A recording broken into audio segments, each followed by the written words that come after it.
What is going on, everybody? Welcome back to Chuds BBQ. My name is Bradley Robinson, and today I'm going to show you how I made this.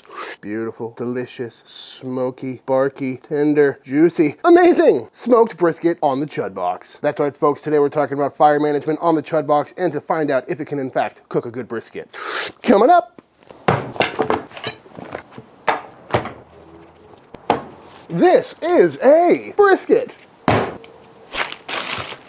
Pat it dry. And what I got here is a USDA prime brisket. Picked this up at my local HEB grocery store, and this is a big boy, weighing in at about 18 pounds, which is a lot bigger than I would usually aim for, but that's all they had. So we're gonna go ahead and trim this up and try and shrink it up a little bit. So first thing we're gonna do is take care of this big decal fat on the back, as I always do. Just try and pull that out a little bit, and then just get in there with the knife, find that natural separation, and out it comes. Don't need that. Great for sausage, great for burgers, great for tallow. While I'm on the back side, I'll start cleaning it up a little bit. Any silver skin or rough jagged edges, take this edge down a little bit. Any flaps or anything hanging off, just really trying to make it look a little nicer. Beautiful. And once that back side is looking good, we're gonna flip it over. Make sure everything is nice and flat. Take out this big chunk of fat, don't need that. And then we'll go ahead and flatten down this point. Some more great meat for burgers and sausage. Carve out some of this seam fat a little bit. And before we give this thing its final shape, I'm gonna start taking down some of this big fat cap because there is a lot of fat on this thing. Scalp it immediately. And as always, I've got plenty of videos on this channel going into a lot more detail on how to trim a brisket. If you're new here, Chud scrape. And once that's looking in the ballpark, scalped it a couple times, not my best work, but it'll be just fine. Now it's time to shape this thing up, get rid of this big chunk of lean meat over there, and also round off this thin part. And this is really where you can resize this thing. Because our cooker today isn't very big, probably go ahead and make it a little bit shorter. Beautiful. Nice amount of fat on there, good shape. Always rounding off any sharp edges or corners. Definitely not the prettiest brisket I've ever seen, but it'll be just fine. And just like that, this brisket is looking pretty much perfect to me, except for that, which I didn't do, and these two, which I did do, but whatever. I think it's time to get this thing seasoned up. And to season this up, I'm gonna go with my usual rub, which is 2 parts 16 mesh black pepper, 1 part diamond crystal kosher salt, 2 1/2 part granulated garlic, also known as Chuds BBQ, SPG, on sale now, or you can make your own. And we're just gonna get a nice heavy coating all over this thing. And of course, we're not gonna forget the sides, because that would be a rookie move. And I've said it a million times, but because this is such a pepper heavy rub, unlike a lot of brisket rubs, you can go on as heavy as you want, and basically whatever sticks always seems to work out to be the perfect amount of salt and pepper and garlic flavor. Beautiful, flip it over, and we'll do the same to the top side. And that is looking pretty much perfect to me. Let's go ahead and fire up the pit.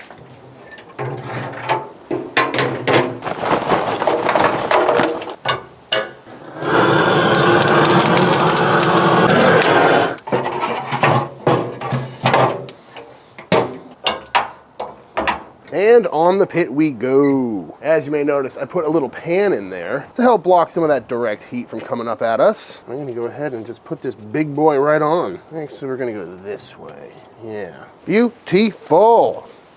Now today for this cook, we're trying something that I've never actually done before, which is cooking a brisket on the mini Chudbox. Well, actually I've done it once before, but that's when I did a direct heat brisket, the way this cooker is designed to cook, where it's right over the coals, getting that fat dripping down, getting a nice crispy fat cap and all that, and that brisket came out pretty good. Not as good as an offset, but it was different. You can check out that video for yourself if you'd like. But one thing I've never tried is to cook a brisket like I would on a Weber kettle or a Kamado or any other kind of grill, where you bank the coals to one side, throw some wood chunks in there, and try to mimic that offset flavor and smoke. So to start out, I put some charcoal in there. I went a little heavier than normal today because it's 40 degrees for the first time in a while. And I banked them all to one side. How much charcoal you put in depends on how cold it is, depends on what kind of charcoal you've got. And usually I would just start out with a charcoal chimney, and that's a pretty good way to get right up to 250, 300 degrees. But I'm using the yellow bag Fogo, which is pretty big, a little too big for the chimney starter. So I just dumped in a little bit more than I think would fit in a chimney. And looking at it right now, it's sitting about 250, 275, which is right where I want to be. I might choke that down a little bit, just dial that in around 250. I've also got that water pan in there over the fire. I may put some water in there, or I may just use it as a heat deflector. I've also got the grill pan in there, which is also going to help kind of diffuse that heat, so that way we don't get too much direct flame actually hitting the brisket and cooking it too fast. And although I am curious to see if you can cook a brisket like this on this pit, I'm really doing this to show you guys how I manage fire and maintain temps on this cooker, and I think a brisket is a great way to do it because it is going to take a while, especially that one, because it's pretty big and pretty thick. And hopefully we end up with a really good brisket. So we'll check back in a little bit. This video is brought to you by Factor.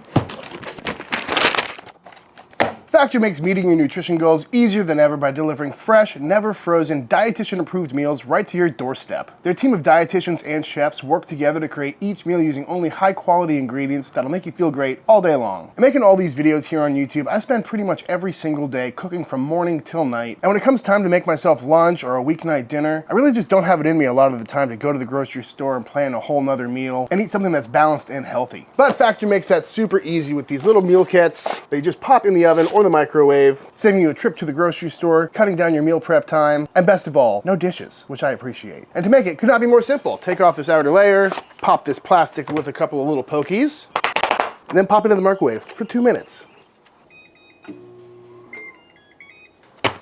What I got here is the Tuscan tomato chicken with some cauliflower, and I gotta say, that is the best meal I've ever made in 2 minutes. It's well seasoned, it's balanced, it's got some veg, it's got some meat. That sauce is very tasty and creamy. If someone handed me this plate, I would never guess that it came out of a microwave. And all the meals I've had from Factor are super tasty, and it really has been a game changer when it comes to weekday meals. Especially with the holidays coming up, things are gonna get real hectic real quick, and I tend to skip lunch more often than not. But now with Factor, I can have a super tasty meal really quick, ready to go, and get some vegetables in my diet. So if you're in the market for some hassle-free, super tasty meals delivered right to your door, ready in 2 minutes, go to factor75.com, or using my link, you can get 50% off your first order. Again, link in the description, that's factor75.com, or using my link, you can get 50% off your first order. Thank you, Factor.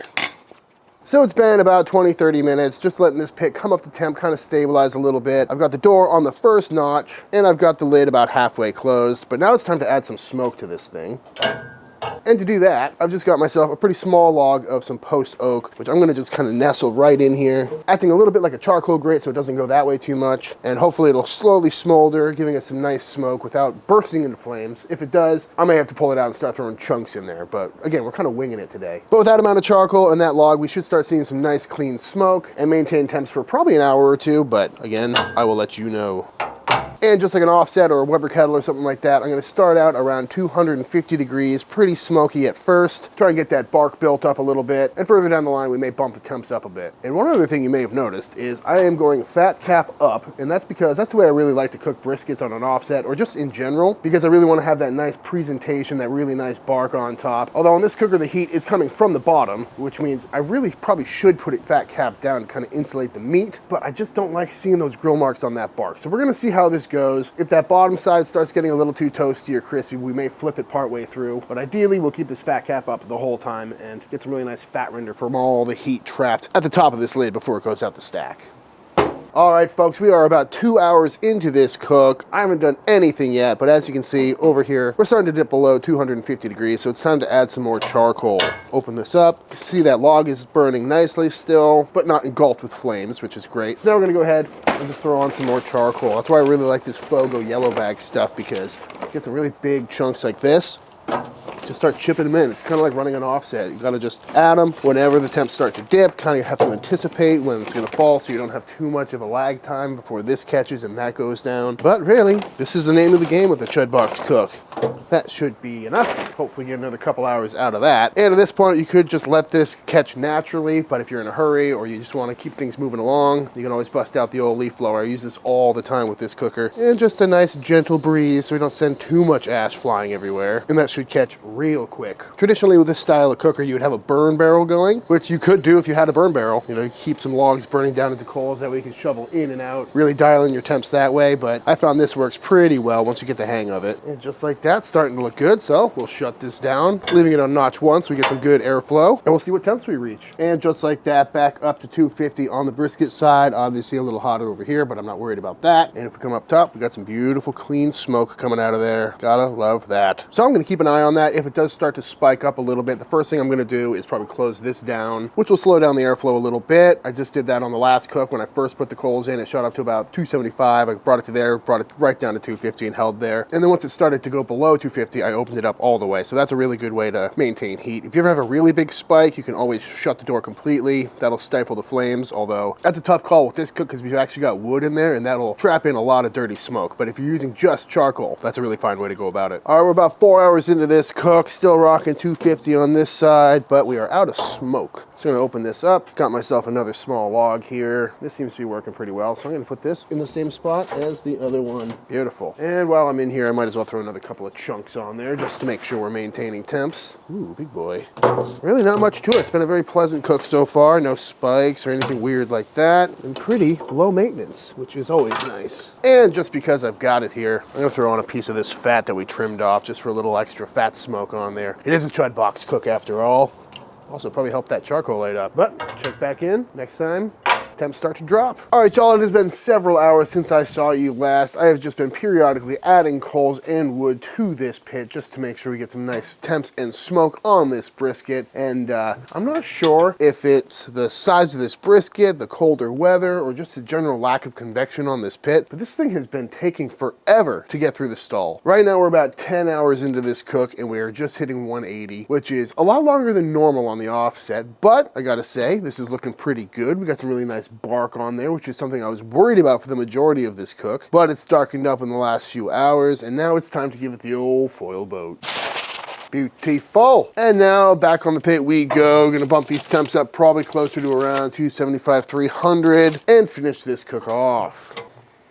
And just like that, at long last, this has come up to tenderness, probing nice and tender. Feeling pretty good. I'm not quite sure about that fat render, but we will see tomorrow because it's time for the overnight rest. So I'll see y'all tomorrow. One overnight rest later. I think it's time to see how this brisket came out. Ooh, feeling nice and tender. Good jiggle factor on that.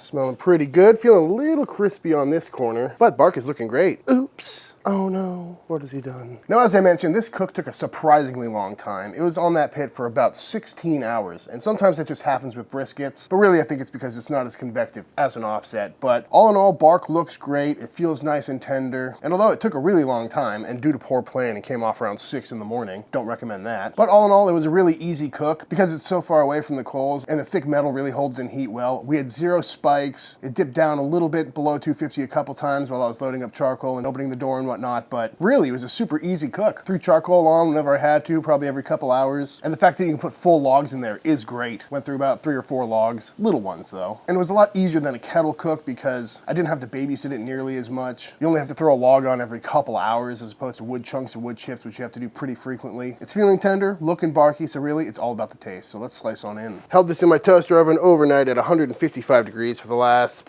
8-9 hours. And now we're just gonna start by slicing it right in the middle. Still got that crispy bark. That does not look half bad. Nice and juicy. Bottom feels incredibly tender, which is great because I thought that was gonna burn up, but no shredding on the knife, which is a good thing. Go on this end, see how this is looking. Pretty dry, but you know, I've seen worse. Just feels kind of crispy.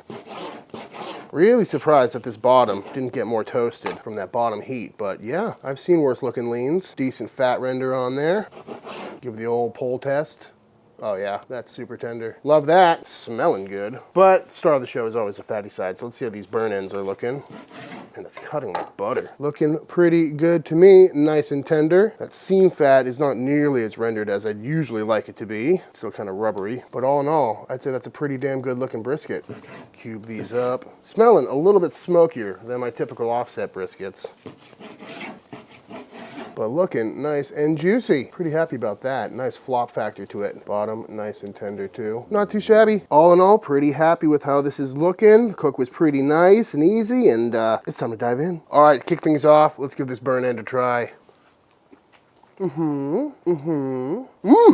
off the bat, very smoky. Some people might like that, but for me, that's a little bit too much smoke flavor. It's not acrid or bitter, but it's just very smoky and a little bit on the dirty side. So next time I may chunk up some wood or only put a few logs at the beginning, but texture is great. Nice and tender, very fatty, well seasoned. Gotta love that. Give a piece of fatty a try. That's really good. Definitely less smoky than the burn end. Quite pleasant on that bite. It's been a minute since I had some fatty brisket. That is really good. Again, beautiful cook on that. Just pulls right apart. So tender. Oops.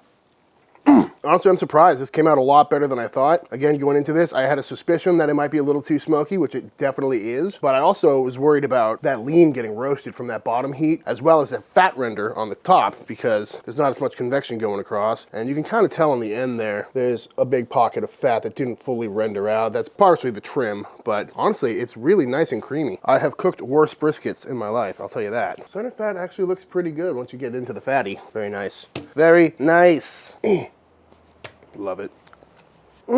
It's good. It's a good brisket. Really not much to complain about. Is it my favorite brisket I've ever made? No. But I think with a few minor tweaks, this could easily be a top tier brisket. Let's give some of that lean a try. That's a good lean. Very tender. Holds up, pulls right apart. Pretty nice fat render on that too. It's got that yellowy fat. Not too bad. All right, conclusions of this brisket. Can the Chudbox cook a good brisket? And to that I'd say, absolutely. You know, I'd say it's about 95% there. You know, it's really tender, good fat render. The lean was really tender, not too blasted. Great bark. And if I were to dial down that smoke flavor just a little bit, I think this would be a perfect brisket. But as a brisket cooker, I'd put the Chudbox in the same category as a Kettle grill or a Kamado or something where it's doable, but it just doesn't have that magical brisket flavor that you get from an offset cooker. That being said, if you have a Chudbox but you don't want to buy an offset, this is definitely worth giving a try. And honestly, this came out a lot better than I was expecting. But before we sign off, I think it's time for the official taste test. All right, y'all, that is it. That is how to smoke a brisket on a Chudbox. Again, I think it's pretty cool that you can cook a brisket two completely different ways on the same cooker. And if you haven't seen my direct heat brisket, I highly recommend checking that one out. Very crispy bark, but I'd say this is probably the method to use if you want to cook a brisket on a Chudbox. But all that being said, if you enjoyed this video, let me know by hitting that subscribe button. Let YouTube know by dropping a like on this video. If you give this recipe a try for yourself, be sure to tag me on Instagram at Chuds BBQ. I'd love to see what y'all are cooking. Big shout out to all the Patreon members. Thank you for supporting Team Chud and allowing me to keep making all of these videos. And until the next time I see you, please go cook something outside. Peace.